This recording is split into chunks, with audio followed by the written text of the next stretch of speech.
In this video we will see how to calculate profiles on the point cloud. Click on Calculate Profiles. The parameter box will open.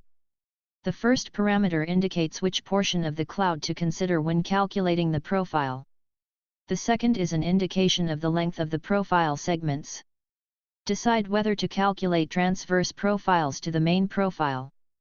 In this case we will calculate them every 5 meters and 5 meters wide on each side.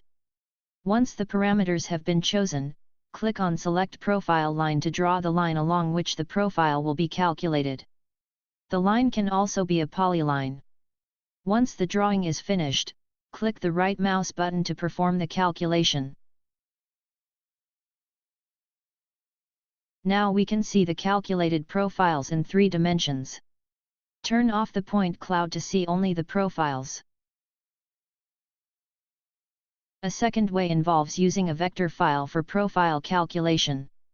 Click on Calculate Profile, Set Parameters, and select from DXF.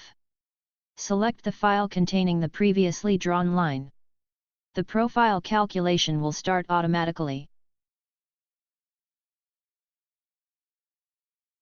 To view the calculated profiles, click on Profiles. All profiles can be viewed on this page.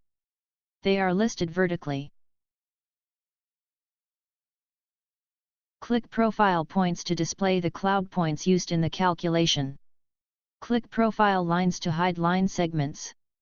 Click Anchor Points to hide the endpoints of the segments. Click on a profile point to select and move it. Double-click on a portion of the segments to add a point to the profile and increase its description. Select a point, and click on Delete, to delete it. Select 2 points and click Reconnect to create a segment between these 2 points and delete the points in between. This can be used with noise errors. In the bottom right corner you can change the vertical exaggeration of profiles. Or you can change the size of the texts. Profiles can be exported by clicking on Export.